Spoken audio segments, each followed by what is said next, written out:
இதான் ஓவரால் பிக்சரா இருக்கு. இந்த இடத்துல விஜய் அவர்களுடைய கட்சி என்ன செய்கிறது அப்படின்னு பாத்தீங்கன்னா, நீங்க ஆமா அவங்கதான் விருப்ப மனு வாங்கினாங்களே அப்படின்னு ஒரு கேள்வி நமக்கு எழலாம். விருப்ப மனு வந்து விற்கப்பட்டது, கிட்டத்தட்ட ஒரு 50,000 பேர் வாங்கினாங்க அப்படின்னு சொல்லி செய்திகள் வந்தது.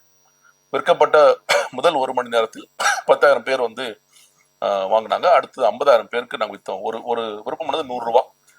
வேற எந்த அரசியல் கட்சியும் இது செய்யாது, இவங்க மட்டும் செய்யறாங்க. ஏன்னா எங்களுடைய எல்லா கட்சிக்கும் ஒரு பாரம்பரியம் இருக்கும்.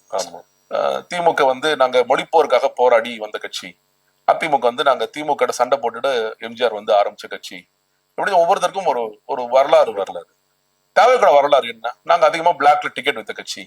அப்ப நாங்க பிளாக்ல டிக்கெட் வித்திருக்கோம்னா அப்ப விருப்பம் மூலம் நாங்க எப்படி அழகா விற்போம் அப்படிங்கறது புஷி ஆனந்த் ரொம்ப அழகா கொண்டு வந்து 100 ரூபாய்க்கு அதையும் பிளாக்ல வித்ததாகவும். பிளாக்ல ஆமா நீ பிளாக்ல தான் வித்தாங்க அதிகம் 100 ரூபாய். ஏன்னா கொஞ்சம் பிளாக்ல ஃப்ரீயா கொடுத்தாங்க இந்த வாட்டி. ஆன்லைன்ல கூட நீங்க எடுத்துக்கலாம் அப்படிங்கிற அளவுல மட்டுமே பண்ணாங்களே தவிர 100 ரூபாய்க்கு அதை வித்து அதுல ஒரு 50 லட்சம் ரூபாய் புஷி ஆனந்த் போட்டாரு காசு.